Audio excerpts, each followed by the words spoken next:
All right, in this video, I am going to give you guys a guide, a starting point whenever it comes to your own deck building and the theory behind it. If you're anything like me, you have probably followed Instagrams, gone onto websites, watched YouTube videos on what the best decks out there are. And while those are a good starting point, one thing that they often do not share with those websites or the stuff that you see on social media and stuff is the strategy that goes in behind it. While it may be nice to have these pre-built decks, that is only one part. It's a good starting point, but there is a whole other side that comes to it. And I want to help you guys think in a different way whenever it comes to deck building, so that way you can build decks that fit you, decks that you will win more with, and decks that'll help you reach Master Ball. All right, so let's talk about the two things that you always got to keep in mind whenever you're building a deck. Never forget them. It's your strategy and consistency of the deck. So two things you always want to ask yourself whenever you're considering whether or not to put a card in is, does this help my strategy? Or does this make my deck more consistent?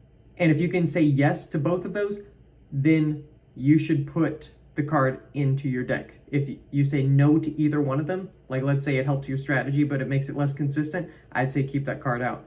If it helps make your deck more consistent, but it hurts the strategy, keep that card out.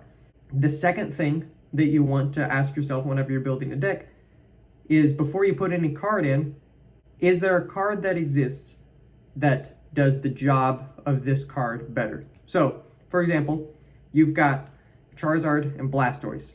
Both of them require 5 energy to do their big damage attack. However, Charizard can attach energy to itself, whereas Blastoise has to rely on Misty to get all of the energy up and running. So, in my opinion, the Charizard route is going to be a lot easier, a lot more consistent than the Blastoise deck. However, Blastoise has access to cards like Irida, which heal for a lot of damage to just water-type Pokemon. And they've also got access to Misty, which can have the chance of giving you infinite energy on a very small chance. But it's kind of a give and take. I think that the Charizard is better. But that's just an example of, is there a card that does this job better? And so with that, let's jump into making a deck using the Charizard deck with the new Shining Revelry Rare Candy build. So, the strategy of Charizard we've got to define before we even start building is, we want to get Charizard up and running as fast as we can so we can use the Stoke attack, get the energy attached, and then start dealing 150 damage every single turn. Let's start off with just our Pokemon real quick. We're going to be using, for this one, 2 Charmander, 1 Charmeleon, 2 Charizard. So why that split? Since we've got Rare Candy, we can get to Charizard a lot faster. We can have our 2 Rare Candy to make sure that we can evolve it turn 2 into the Charizard. However, there may be a chance that we don't run into the Rare Candy whenever we're ready to evolve.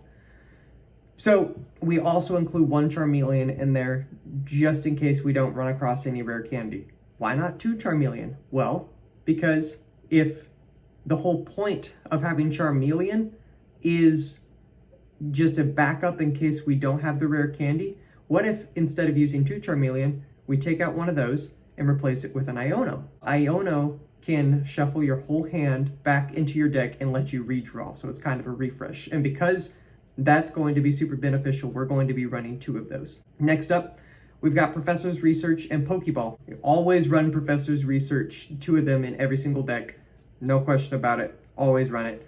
Next is the Pokeball. Since we are only having 2 Pokemon in this deck, there's no need for us to have 2. I would recommend having 2 in pretty much any deck, but since this one's only got 2 Pokemon, we're only going to run 1 Pokeball, so that way we can have room for something else. Next up, another strategy that we want to keep in mind for this is keeping the Charizard as long as possible. We have access to a lot more support with that with some of the new cards that they added in this update, like Lily. Lily can heal 60 damage from one of your Stage 2 Pokemon. That can significantly keep your Charizard in there much longer. So we want to have that in there. We also got one Pokemon Center Lady. That only heals 30 damage. I don't think it's worth it to have 2 of them. This is more so in case you get poisoned or paralyzed, burned, put to sleep by any of the new Pokemon that cause special conditions. I think that this will help mitigate some of those issues.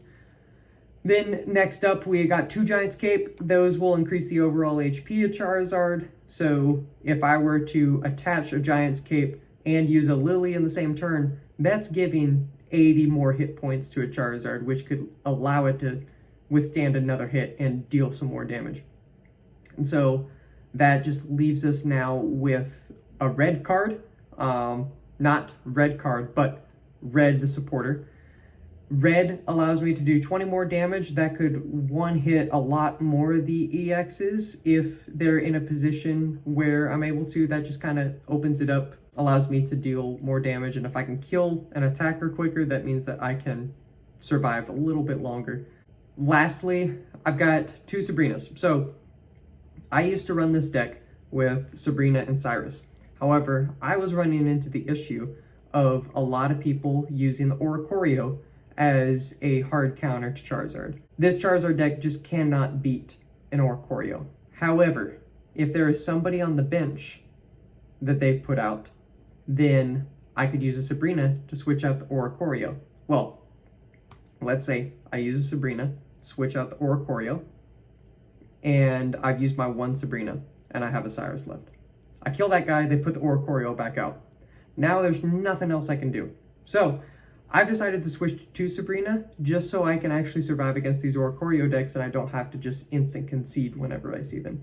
Now, Charmeleon may be able to deal some damage, but if they're running electric type energy, it deals 50 damage, so that's going to knock my guys out. And that's just an example of why you shouldn't just stick to whatever the meta decks are saying, because if people are telling you to build your deck one way, but you're losing with it built that way, then you change it and you start winning, that's probably going to work better for your playstyle and the people that you're going to come across. So stick with what helps you win. Your deck is not set in stone, it is fluid, it can change throughout time. Just always keep in mind your strategy and your consistency, and that'll help you out a ton whenever it comes to building decks.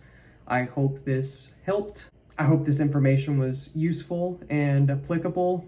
Try it out. Let me know how these things work for you. It really changed my thought process whenever I could think about the strategy and the consistency, and always keeping that in mind whenever I'm building a deck. I have made much better decks than whenever I used to start off and just blindly follow whatever the meta was. But yeah, hope you all enjoyed. Let me know if there's any type of content that you guys would like to see. I'm doing this YouTube thing for y'all and for my own enjoyment. I like this game. I like to make content for it. So if there's anything that you would like to see or anything you'd like me to cover, let me know, and I will catch you all around.